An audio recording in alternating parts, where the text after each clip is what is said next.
Welcome to another edition of the Sales and Marketing Power Hour with your host, Carol Morgan with Denim Marketing and Kimberly Mackey with New Home Solutions Consulting.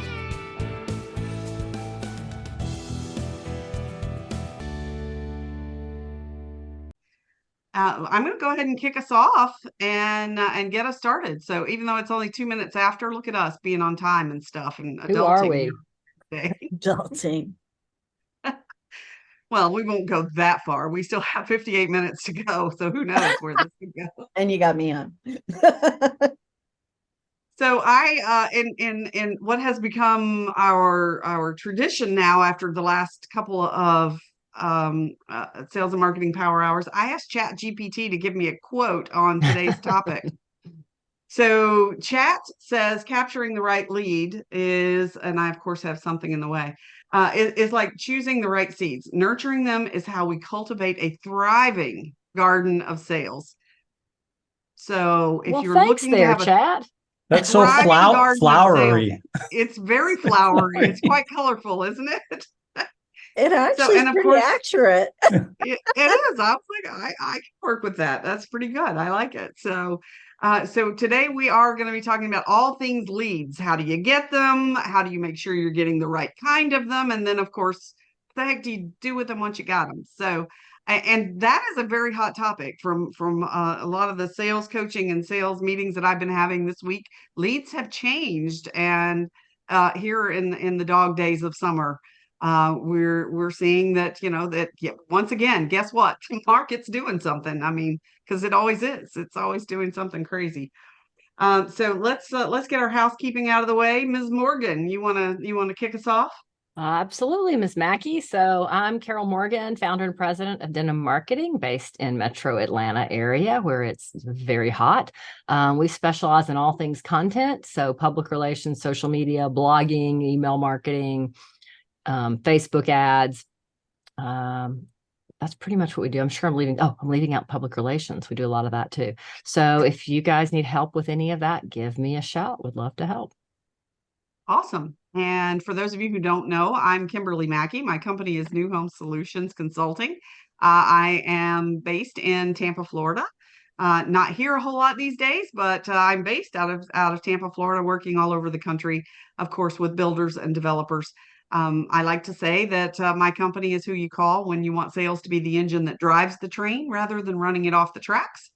So not only will I help you to get more sales, but more importantly, I'll help you to get sales at the right pace and the right price and profitability so that you can have consistent growth, because this up, down thing, despite what market conditions have going on. And, I'm an immersion consulting, so I go in and roll up my sleeves and I actually help you to get it done. I don't just tell you how to do it. I actually help you to do it. So if I can help you with that, absolutely give me a call. Happy to do so. And then without further ado, let's get to our first guest, Greg Bray, frequent flyer to the program, no stranger here at all. Greg, and you got lots of stuff coming up to tell us about too. Yeah, pretty excited. I didn't know I'd reached frequent flyer status. Does that give me any extra benefits or anything, like an upgrade or something? Yeah, you're going to get your own magic 8-ball. You get a magic 8-ball. What else do you want? Well, for those who haven't met me, I'm president of Blue Tangerine, and we believe at Blue Tangerine that every home builder deserves a sales generating website. And so we work with you to help you make your website work harder to get the right traffic and convert that traffic for you. And like you mentioned, Kimberly, we are really excited to also be the co-hosts of the upcoming Home Builder Digital Marketing Summit that's going to be October 18th and 19th in Denver. Hopefully everybody has already heard about it because our outreach has been so amazing. But if you haven't yet, you can check that out at buildermarketingsummit.com. And just for those of you who are participating today, we have a special $50 off code that's there, Power Hour 50. And we can maybe mention that again at the end, but love to have you guys all join us there. It's going to be some amazing education all around digital marketing, lead generation. Leah's going to be teaching an OSC track, which is new this year, in addition to our marketing education. So going to be helping us help those OSCs take those leads and do great things with them. Carol's also going to be presenting there as well. So it's going to be a great time. Going to have some fun, a couple of days of just networking, marketing knowledge, everything. So I'm going to get off my sales pitch horse now and let you move on. So it's a good sales pitch. So I have heard absolutely great things. You're getting some testimonials here going on in the chat. So I hope everyone will check that out, because that's some heavy hitters you got happening there. So that's good. And the aforementioned Leah Fellows. So take it away, Leah. Hi, for those of you who don't know me, my name is Leah Fellows, and I am an online sales counselor trainer. I've actually been in the online sales counselor world for 17 years now. I know most people don't realize it's been around that long, but I was an online sales counselor. And then I started Blue Gypsy Inc. in 2010. I help builders hire, train, strategize, audit existing programs, start up new programs. It's really quite a fun thing that I love, because I find it so important. Like Greg said, marketing generates the leads. Who's going to take those leads and grow them? I often say the online sales counselor is the crossroads between marketing and sales. So right in between Carol and Greg and Kimberly. And so I'm excited to be here. And I know I also get frequent flyer status, right? Say you are definitely a frequent flyer. So you were one of the OGs. So yeah, that's right. During when COVID first started, we did our 8 episodes of Don't Panic, right? So, yeah, and because everybody was like, for sure. So that was the basis for Power Hour. So definitely an OG. Thank you very much. yeah. The next Power Hour, mark your calendars. And if you didn't already sign up for it with this one, is October 18th. Stay tuned. We always strive to bring you the latest and greatest and most timely topics. So we will announce that soon. And of course, we like to keep the conversation going in our Sales and Marketing Power Hour Facebook group.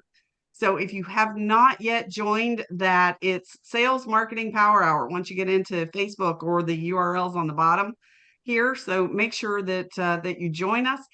Feel free to ask any question. Leah posted last week. She had a nice little motivational thing in there, and we love motivation. We love to hear what's going on in your world. We love questions. We had a crazy discussion about the use of butler's pantry and what should we call it, and is that something that people are starting to balk over? I mean, it was a really good discussion that went on what do we actually call these things now. So I mean, if you're experiencing something in your market, pop a question in there. Let's talk about it. You'll be amazed at the results you'll get with people from all over the place.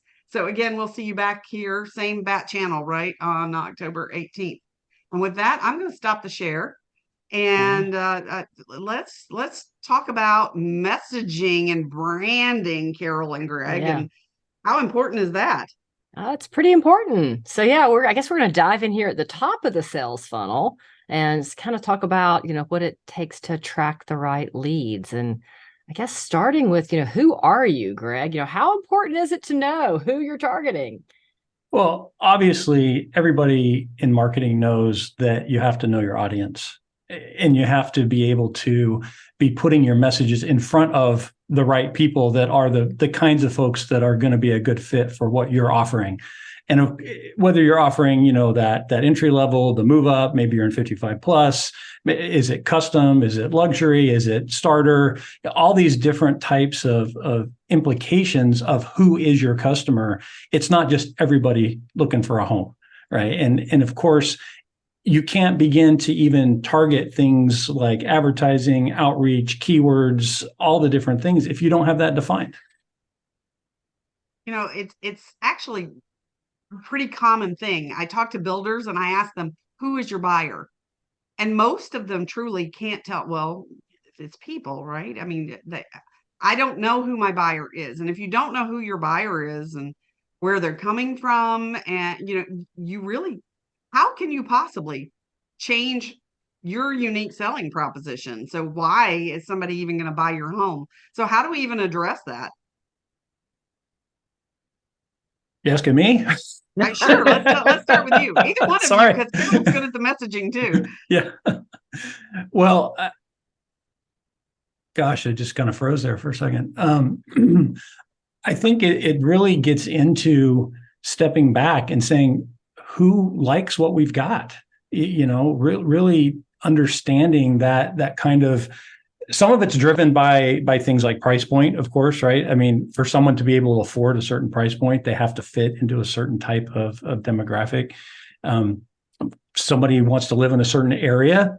There's certain things about that area that are attracting them, right? And of course, if it's a great school district, families with kids is going to be a different situation than a place where it's some other type of maybe industrial type of employment that's pulling people in. And so it really gets into understanding all of the benefits of what you have to offer and who is it that connects with those benefits. Yeah, and of course we have to be careful with fair housing too when we talk about who is your buyer. So we are talking about things like the appeal of the area and price points and lifestyle. Builders need to be very accountable for fair housing too. So that's always a mantra of mine. Yeah. Sorry, well, Carol. The builder understanding who their market is and talking about who their market is are two different things, right? So they need to understand who their market is to market to them. And they can do that without violating fair housing and going out there and saying, I'm marketing to, only these people. But, the reality is Greg is right. Who is buying from you? Who have you attracted? And there's so many ways you can figure that out. I mean, you can look at, your Facebook, you can look at your Google Analytics, you can look so many places and get information about, gender, age, all the different things that help tell you, who's interested in you. But what it doesn't address that I think is really cool, and Greg, I don't know if you plan to hit on this at all, but Greg and Blue Tangerine did this really interesting study, this research last year, and identified 4 different types of buyers, which are really different than how we usually think about it. Instead of being boomer, Gen X, Gen Y, it's more like, somebody who's really interested in technology versus someone who's really not interested in technology. There's like 4 different buyer groups. Do you want to talk a little bit about that, Greg? Yeah, I think what makes that a different view of this conversation is that these groups were segregated by their attitudes, not by any type of traditional demographic kind of attributes that you might normally think of. And it was really, in our particular study, focused around their attitudes toward engaging online with the builder. And what we found was it really broke down into 4 groups that were roughly in the 22 to 26% each, right? It wasn't like one group was only 10%. They were all close to a quarter of the overall respondents. And it got into differences between who trusted the builder more versus not, who worried more about large purchases compared to others, some that were more comfortable with online purchases in general, which ones did more research in the process. And of course, you want to sell to all of them. And so, but it's about understanding then those differences in what they're looking for and how you speak to them as far as the type of content or the type of message that you put out there. You don't want to ignore, for example, the worriers and not help reassure them. You don't want to ignore the folks who trust the builder, but you got to give them reasons to trust you, right? And some of that in your content. And I mean, we could do a whole conversation just about that. So I don't want to, go in, but if anybody's interested, we do have that executive summary freely available on our website. Happy to make that link available if people want to read more about it. Yeah, I think we had a question in the chat here. So how often do your clients typically analyze their buyer's profile versus their prospect target profile to see if they match or if target changes in order? Interesting question. That's a really good question. Yeah, and my guess is that probably a lot of builders, because they're so busy building homes and servicing their clients, that probably not often that they're looking to see if that's changed.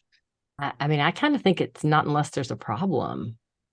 We've got some sometimes you build a community and you think you're going to attract, XYZ, and you get into it, and that's not at all who's coming in the door. I mean, we've had communities that went out there that were not age restricted, but age targeted, where they realized all of a sudden, oh, we're getting all these first time buyers, not these older buyers. So had to kind of literally revamp all their messaging, the whole website, everything. So sometimes, you put something out there and you just miss the mark for whatever reason. So I guess in my experience, most of the time when we see people really, builders really digging in and reevaluating who it is, it's because potentially they missed the mark, or they've started attracting somebody they didn't expect, and that gives them a whole new audience to target that they hadn't thought of before.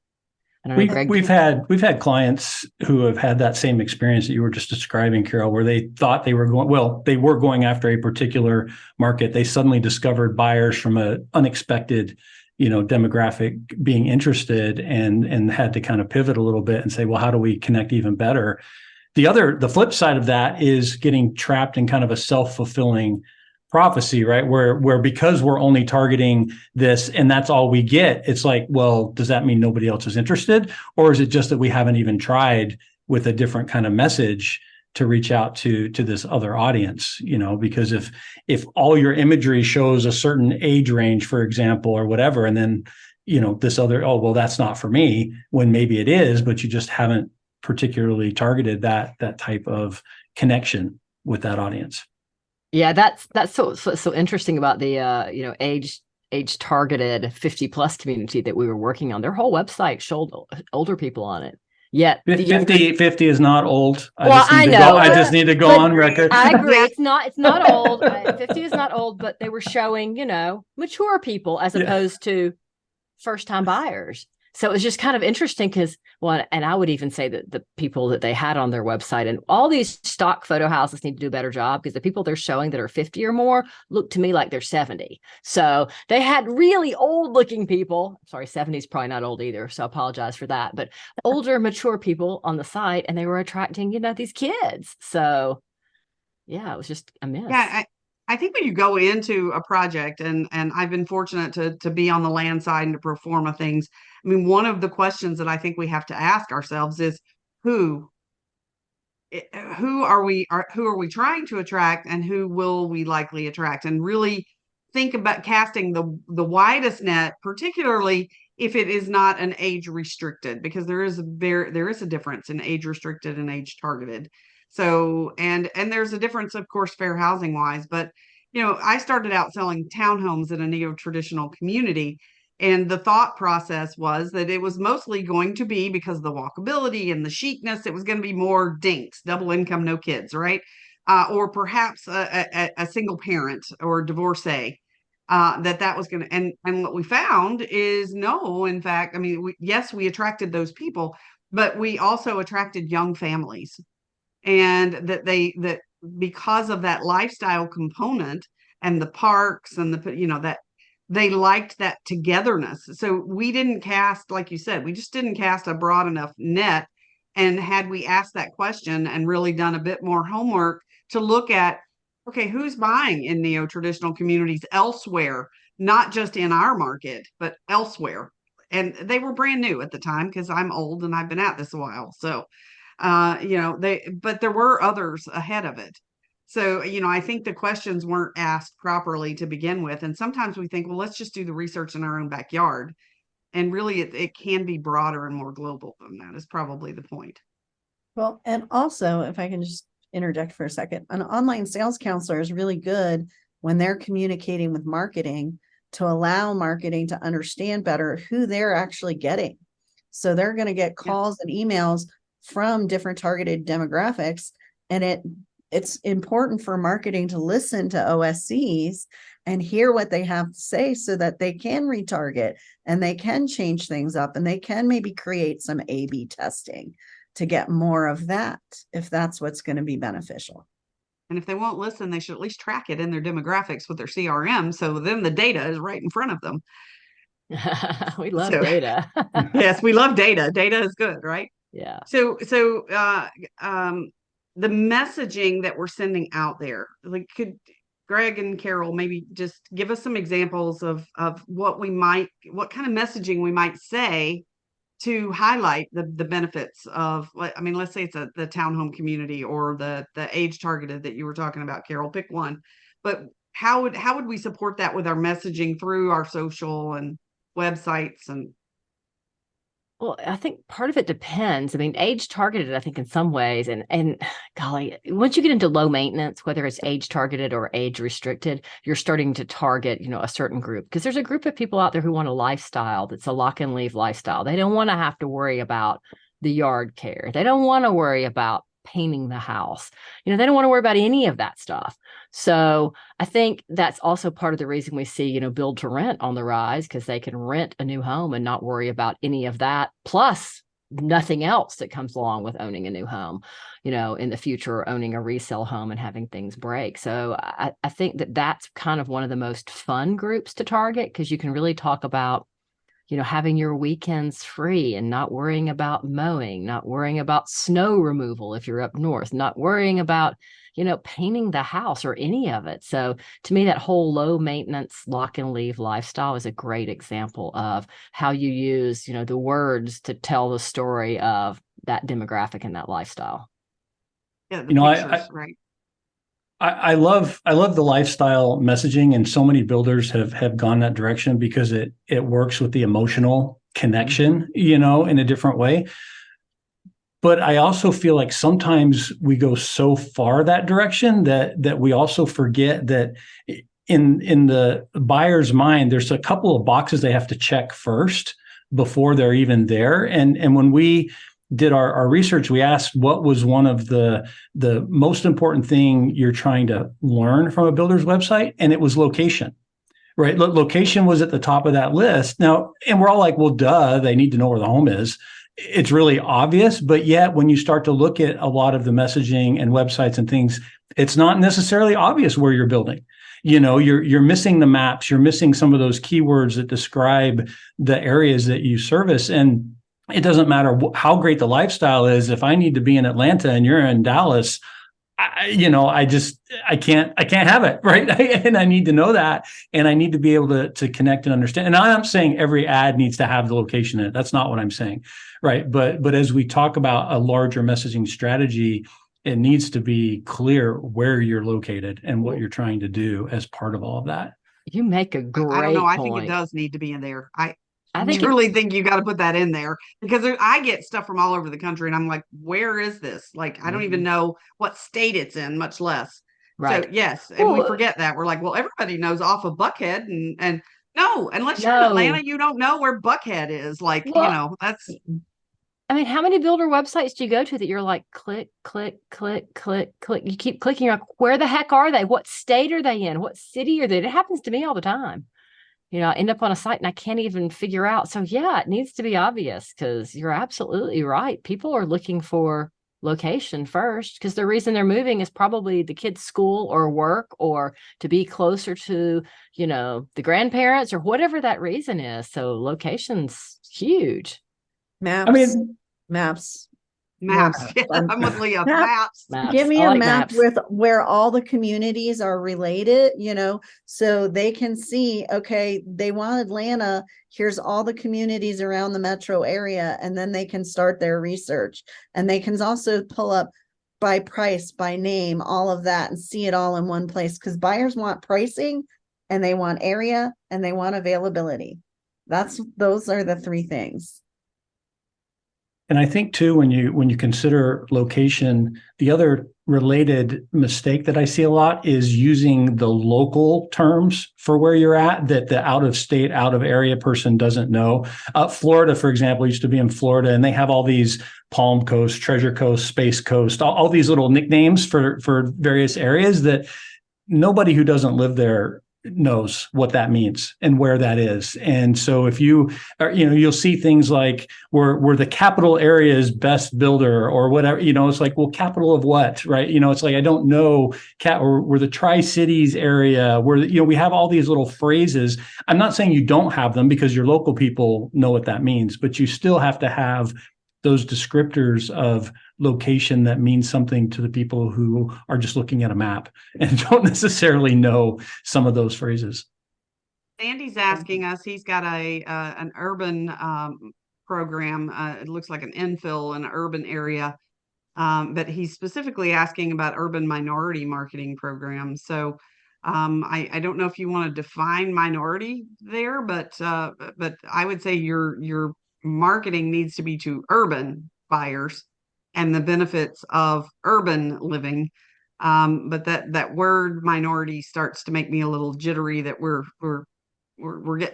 getting suspiciously close to fair housing. So definitely refresh that. Go to HUD.gov and refresh yourself. Everybody on here should go to HUD.gov, understand fair housing, and make sure that you also have the fair housing um, uh, sign.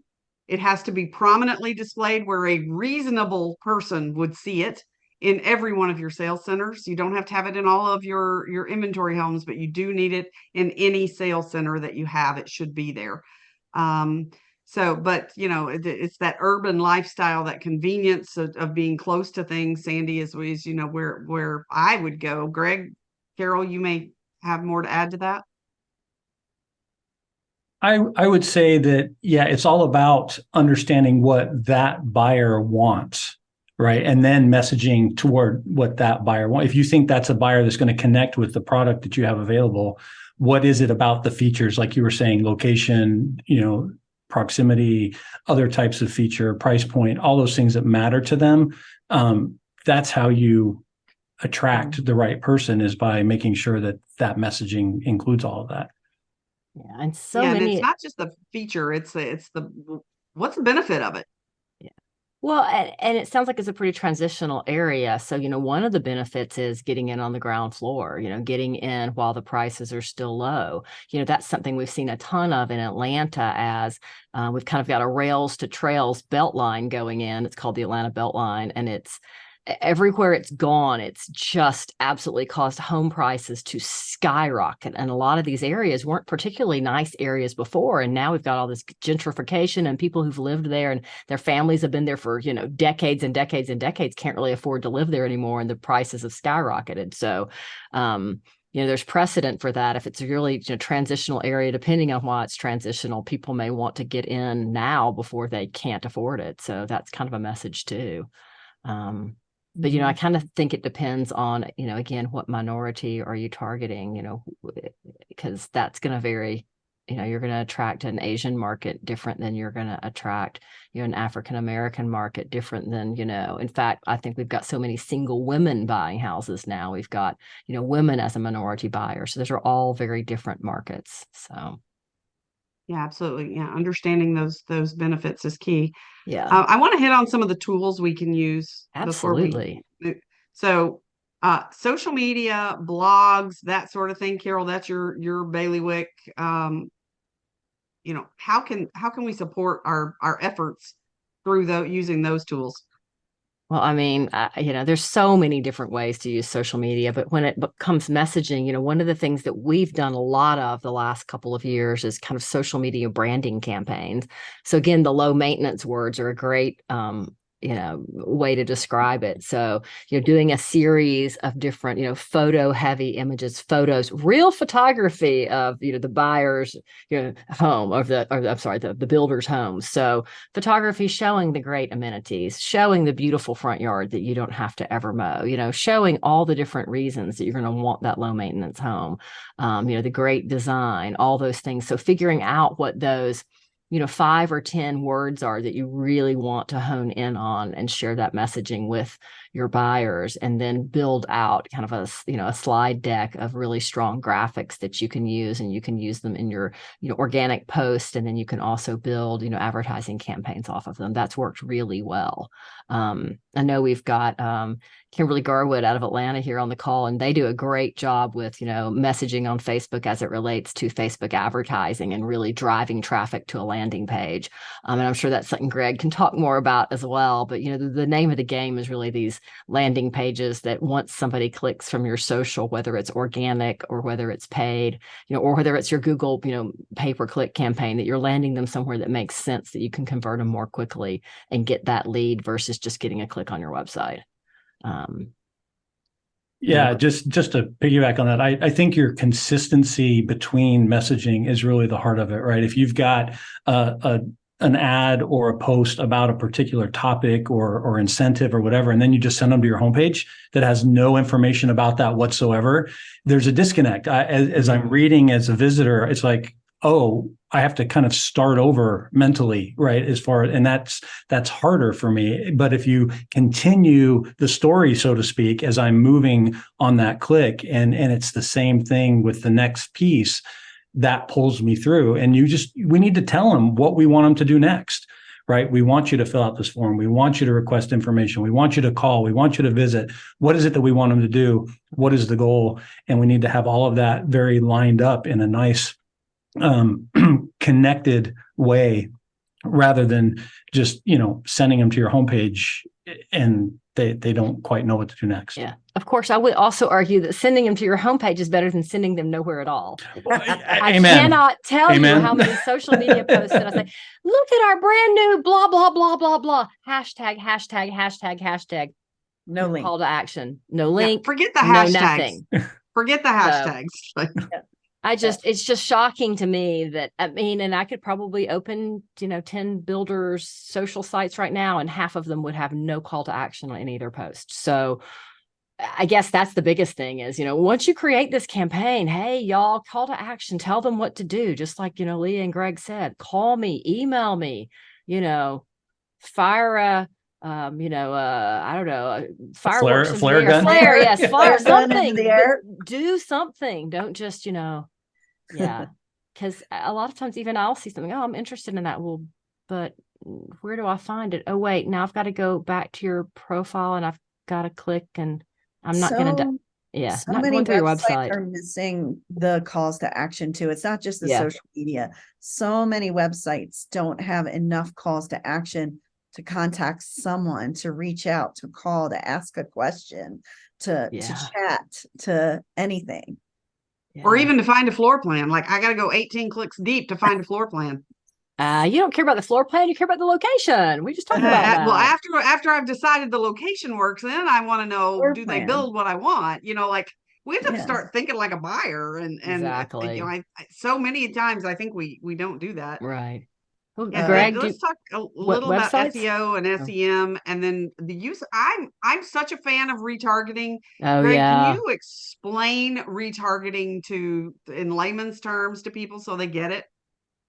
The heart of retargeting is about creating, in essence, an advertising list based on people who have already visited your site.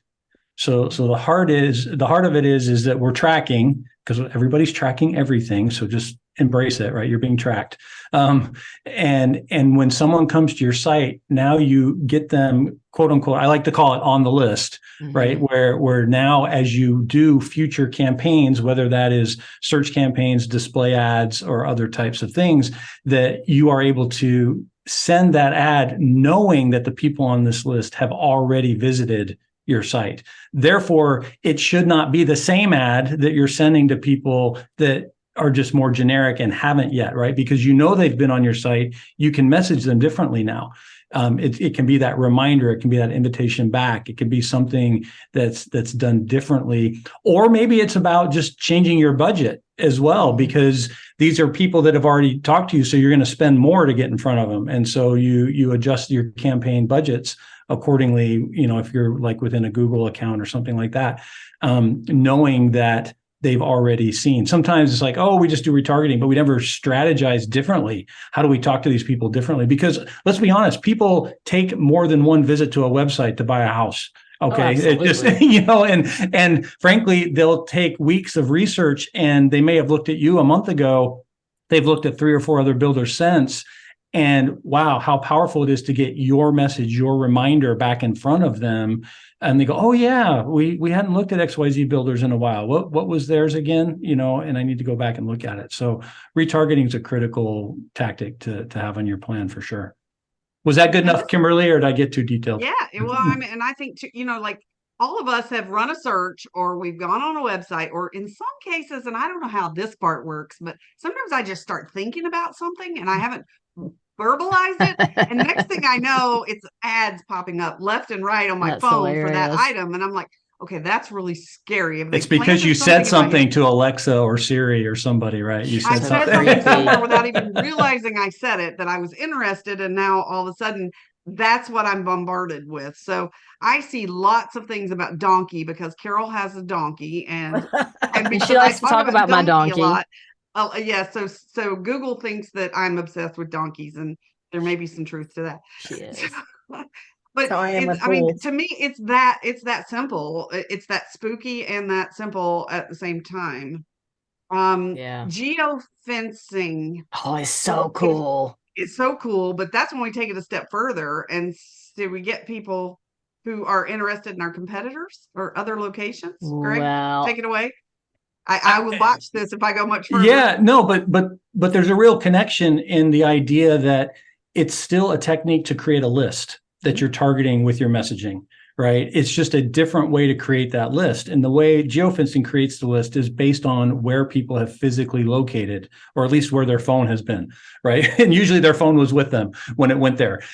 So it's using location-based tracking to put them on a list so that now you can advertise to them. And of course, you want to use locations to try and determine if they are someone that you want to get in front of, right? Their intent.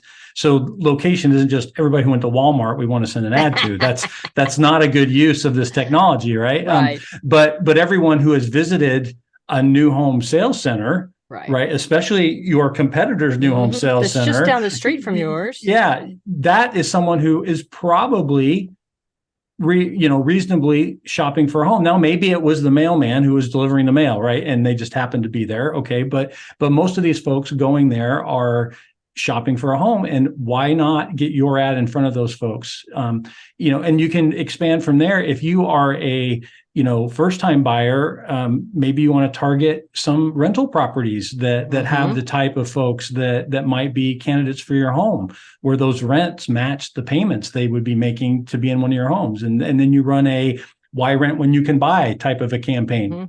To somebody like that. So it's not just about sales centers as targets. You can target, real estate brokerages, people who are visiting with realtors, and again, they're shopping for homes. Let's get your stuff in front of them.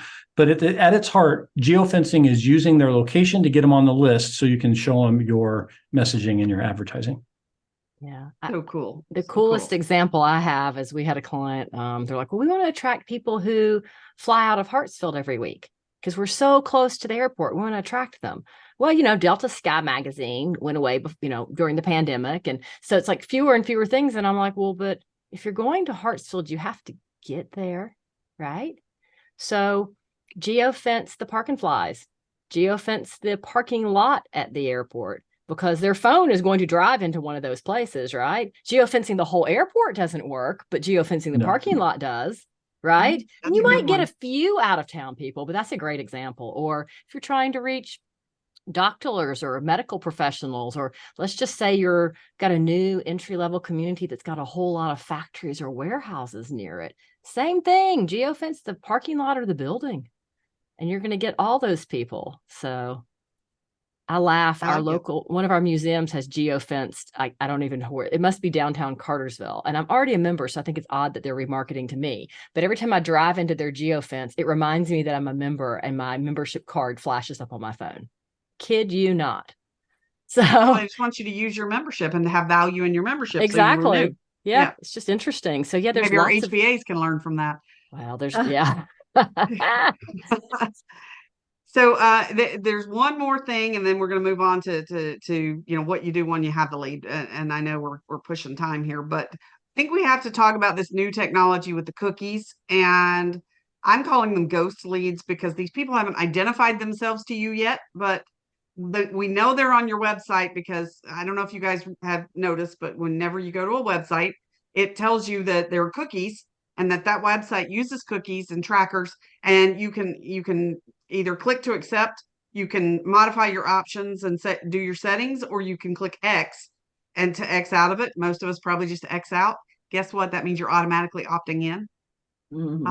But those leads are now being sold as lists, and it tells who you are, your home address, your phone numbers, is your mobile phone numbers. It's also giving your estimated, like how much money you make on an annual basis. Like there's a whole bunch of stuff that is associated with this.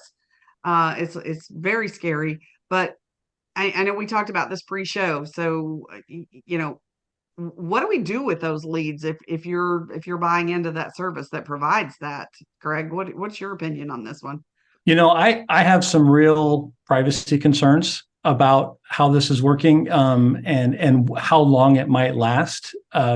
It is crazy how much data that some of these providers are giving. I've seen it in a couple of different flavors. I've seen one flavor where the provider does not give you the actual name and address, but they'll let you send them like a postcard, right? So you can mail a postcard as a follow-up, and gosh, hey, how did XYZ Homes know I was on their website a week ago, and now I get a postcard from XYZ Homes, with some invitation to something or whatever. That's kind of cool, right? Because it's not an immediate, like right there. But to suddenly get an email from a salesperson when I didn't fill out the form and give them my email address, that feels a little aggressive to me. My personal opinion, and I'm not sure how long some of these privacy rules are going to allow that to happen. What they're doing is they're taking this data from your internet service provider, they're matching it up with databases they buy from utility companies and other types of sources to kind of mix and match to try to guess your address and your name based on some of this information. So it's not your internet provider necessarily just selling your data, but they are combining it with some other sources. But it's a little weird and tricky on how best to use that. So if somebody's out there doing it, I'd love to hear if you got people like freaking out that you're sending them emails, or whether they're actually appreciative of it. That's one man's opinion. I don't have a lot of data to back it up. I was going to say, agree. your OSCs, are they encountering this? Or what's happening with it on your front? Honestly, none of the builders that I work with are doing this, are gaining leads through that method. And if they were, I would definitely put a kibosh on it, because I think it's too high up in the funnel. It's intrusive. And I think that it's a good way to turn people off versus pull them in.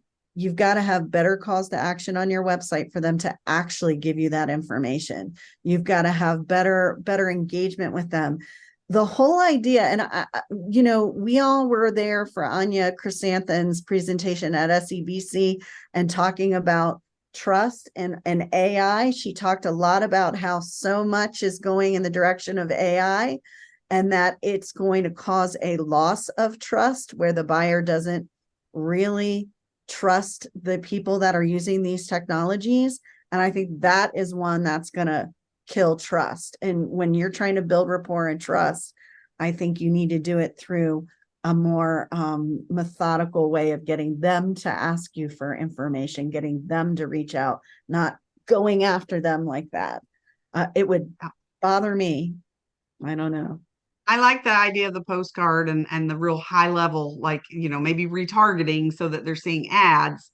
But yeah, I'm really struggling with the whole, having your OSC or your salesperson pick up the phone and call. And Now I will say there is potentially some value in mining that data for patterns. And for example, it's like, gosh, look, all the people we're getting are in this particular income bracket and they are not converting. How do we fix our messaging so they will fill out the form? How do we try to connect better, or we're not getting the audience that we think we should, or whatever. So there may be some usefulness in that data beyond just, let's just email them all in a big blast, once we get it. No, yeah, I agree with you. I agree using it for that, we just see it happen too often where because someone fits a pattern of information, we see it a lot with sometimes third-party leads. All of a sudden, a buyer starts getting hit. I liken it to Quicken Loans, right? Has anybody ever filled out Quicken Loans before? And then then you get all every of a lender sudden, under the my husband accidentally did that once, and he started getting phone calls and emails and text messages from every loan officer across the country. And it's like, what did I do? And I feel like that's what buyers think when they start getting all this unsolicited information is what did I, how did I just put myself on this list? How do I get off this list? Yeah, for sure. All right, So, in the interest of time, let's talk about OSCs. And so once you've gotten a lead legitimately and they've said identified themselves to us, now what, Leah? well, so that's where our process starts, right? We're hoping they reach out to us by phone because that's the easiest way to connect with people. I know a lot of people think phone calls are dead. They're not dead. When somebody fills out a form online, you really need to reach out by phone if they provided a phone number, because that emailing back and forth, if it actually happens, can be tedious. So once you get a lead, you need to help create rapport, trust. You need to reach out quickly. I mean, that has never changed in over the years. It has to be a fast, personalized response. But there's a lot more texting and nowadays. Like if you had asked me pre-pandemic, can you text a lead that has just filled out a form? I would have said, no, you haven't built enough trust. But everything changes. Everything changes. And now more people are responding to text messages than almost anything else. So, but you got to connect the dots, right? You've got to leave the voicemail message saying, this is Leah with Happy Homes, right? And I am going to go ahead and send you a text message since you inquired online. Then you send a text message saying, hey, this is Leah with Happy Homes. I just left you a voicemail message and I'm going to send you an email if that's a better way to respond. And then you connect it all together and you say, hey, I left you a voicemail and a text message. If email is a better way to respond, this is who I am. This is who the builder is. This was your question. This is my answer. This is how I can help you, right? Really personalized. And everybody cringes and they go, really? On that day 0 in 5 minutes, I'm going to try and send out 3 forms of contact. I'm bugging people. Because they don't see 2 out of 3 of those. Whatever is their main method, they're going to see. And that's why you need to connect the dots. So, I mean, when you get a lead, that's how you start. That's just the beginning. So it's rare to get you're over communicating. So you're just trying to, at that point, you're trying to find out how do you prefer to be communicated with? Right. And so remind them that, yes, that you filled out a form online. So, because they probably already forgot that they did that 10 minutes ago.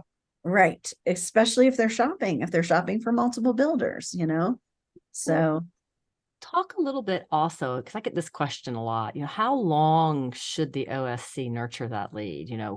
When should the handoff occur, or when do they stop nurturing that lead? Kind of, what is that process? So that's a great question. And I always say, your general follow-up plan, which should be personal, should sound personal, but it's methodical, right? That general follow-up plan is to get them to engage, to get them to talk to you. It could take a month for somebody to talk to you. It could take 3 months. It could take a year or 2. So you don't ever somebody who's non-responsive stays on a follow-up plan. They stay on a follow-up plan for as many, I say at least a year. And there has to be phone calls in there. There has to be text. You can't just email and e-blast them for that year, or they won't respond to you. So you have to reach out personally over that time, right? Once you get a lead, the nurturing all depends on where they are in the funnel, right? Some people may be 2 years out, legitimately 2 years out from buying. Some people, you may, as an OSC, be able to discover that if they found the right house in the right place, they would move sooner. And that's where you do need to then hand it off to the agent. But as an OSC, you need to know how to ask the right questions.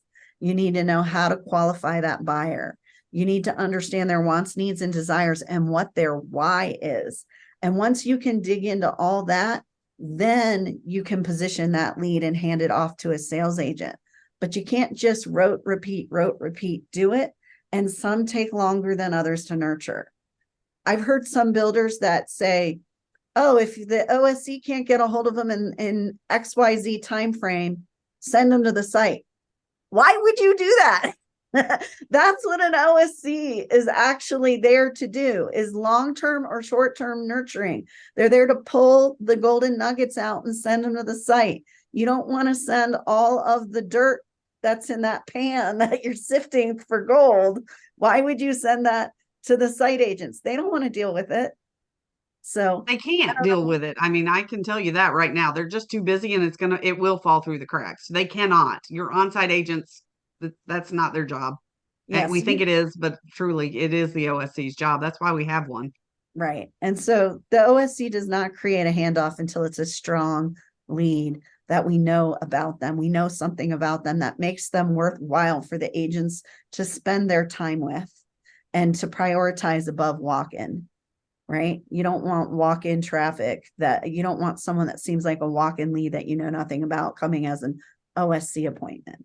So, and for those of you who are too small to have an OSC, that doesn't mean that you don't have an OSC. You just have someone who's doing double duty. So somebody is your salesperson and your OSC. You still got to do the OSC job. That OSC job is critical. So you just may not be big enough to justify having a second body in there. We have a question on the chat for Leah. It says, on the scenario you just described, what's a good percentage of leads who respond to your outreach? That's a good question. So on average, when you're doing outreach, we say, basically the leads we generate, about 25 to 35% of them will convert into an appointment. Now, as far as being responsive, more than that will respond. Some of them are not qualified. Someone will be disqualified. It all depends on how you generate your leads too, because the more organic the leads are, the higher that is. I've seen some online sales counselors convert 65% of the leads that they've gotten into appointments. So there's channels that matter. You need to track the channels that your leads are coming in, as well as overall. So, but overall, it usually averages out to 25 to 35% or more. If you're averaging under 25%, you've got to look and see, is your marketing targeting the right people? Because, we get OSCs all the time that get, 50 leads on Facebook from Estonia in the middle of the night. Is that really, how are you going to deal with that? Or something like that. And those, you've got to take those sources out and fix those and make adjustments so you're not getting that, So absolutely. And I will say, from a salesperson's perspective, the OSC sets the appointment for you. That should be gold, man. That's a priority appointment. And for salespeople, appointments, because you are 50% more likely to convert an appointment to a sale than someone you just drive to walk in. So with your messaging and your branding and all these things you're doing, your call to action is schedule your VIP appointment. Call the OSC number. Click here to chat with the OSC. However way they're going to get to the OSC or the salesperson to schedule an appointment, because those appointments, and one of the benefits of the pandemic is that salespeople learned they could work by appointment. Who knew? Who knew they could act like professionals and work by appointment? But they can. And those who do, when you have that appointment, you're 50% more likely to convert it. So if you're working with your sales team, train them to set appointments. They need at least 5 first appointments every week and 2 be-back appointments if their target goal is 50 sales a year. So if you want to get there, that's the formula. That's my 10-5-2-1 formula that I talk about all the time.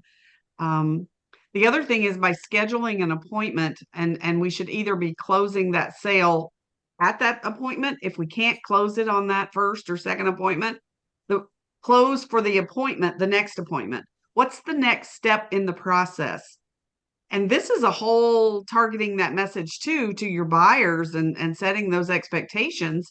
whole education process that we can do as part of our messaging. What is your sales process like? What are the steps of the process? And if you're going step by step, you're making it easy for that buyer. They see, oh, there's a process here. So they don't get too far ahead of you or too far behind or confused or overwhelmed, because we're always talking about, well, the next step in the process is. And the next step in the process, by setting that's the assumptive close, which is the most comfortable close there is. We just assume that people are going to move forward because we're always telling them the next thing we need to do is this. So we're going to schedule an appointment to do that. I have Tuesday or Wednesday available, which is better for you. And then the next step is after that. So if you've got somebody who's moving step by step slowly, the more you keep them engaged in the process, even if their time frame is drawn out, you'll still move them through the process faster. If you've got somebody who's in a hurry, well, then by setting those expectations, setting those steps, you won't miss anything. You just maybe do 2 steps at each appointment, or, the proverbial floor pop that we all love. When somebody comes in, we still can't skip those steps and set those appointments and set those expectations. And that will get you to that sale much faster than in anything else that you can do to it. So it'll create that urgency. The last thing that I want to say, and everybody who knows me knows that I'm always on my soapbox about this, your CRM. First of all, have one, and have a real one. I am sorry, but some of our industry, quote, CRMs are not CRMs, they're databases. If all you're doing is collecting data in there and you don't have a pipeline, you can't see your buyers moving through visually, because salespeople are visual. You can't see that. Then you have to add an app for this. So we got to have this app to capture leads and talk to our buyers. We got to have this app over. If you've got 12 apps to do what one CRM should do, you probably need to rethink your process, because a good CRM will do all of these things for you. It's very visual. It's very easy for salespeople and OSCs to do and communicate with each other. And to me, if it didn't happen in the CRM, it didn't happen. Leah and I preach this one, don't we, Leah? Oh, I mean, that's the thing, is online sales counselors gather so much information if they're trained properly, if they're doing it right. And if they don't put it in the CRM for the sales agents don't know how to prepare. And I liken it to that doctor's office, right? That doctor's appointment where you make the appointment, they ask you a ton of questions, you answer them over the phone, you get there 15 minutes early, 6 weeks later, you have to fill out a 15-minute packet, you answer them again, you walk into the doctor's office and the nurse practitioner starts asking you again all the same Annoying. And then the doctor walks in and you think because they just typed it in, he knows what's going on. So what seems to be the problem, right? and that is the most frustrating thing a buyer can do. The OSC needs to translate that information for the agent so the agent can start at point B. They do not need to start their critical path at the beginning, right, Kimberly? They can 100%. start in the middle. And it shortens the time towards sale. So, and it makes your buyers feel heard in there, and they have a much better customer experience. Well, it makes them feel not frustrated. Mhm. I mean, talk about creating friction. Let's answer the same question 3 times. No, nobody wants to do that. Nobody wants to do that. No one.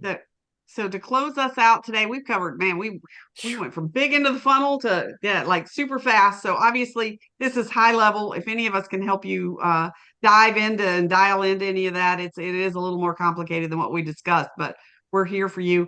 Greg, you want to give that promo code again? I've got the screen pulled up so we can talk about the summit. Yeah, again, love to have everybody join us at the Builder Marketing Summit, the Home Builder Digital Marketing Summit at buildermarketingsummit.com. We went for the nice short name for the event just to make sure that it was very clear what we were trying to do. And for everybody who's joined today, you can save $50. We think it's already really affordable, but you can save a little bit more with the Power Hour 50 special promo code in honor of this conversation today. So we'd love to have everybody there. We're all And going the to go dates visit. are October what? October 18th and 19th in Denver, Colorado. I say we're all going to visit Leah. And there's going to be an OSC track. So there is That's going to be an awesome. OSC training track. and it's going to cover multiple levels. So if you're just wanting to start a new program, or you want to know how to improve your program, we're going to cover all of that in the training track. So Denver, Colorado in October would be fantastic. Yep. Yeah, really To nice. give a whole new meaning to Rocky Mountain High. There you go. All right. Thanks, everybody. Thank you, Greg and Leah, as always. You're amazing. Thank you to my co-host, Carol. Thank you to you, Kimberly. Oh, thank you. So We're just thankful you're feeling better. I'm grateful to be feeling better too. All right. Have a great day, everybody. And we look forward to talking to you all soon. Thanks. Ciao.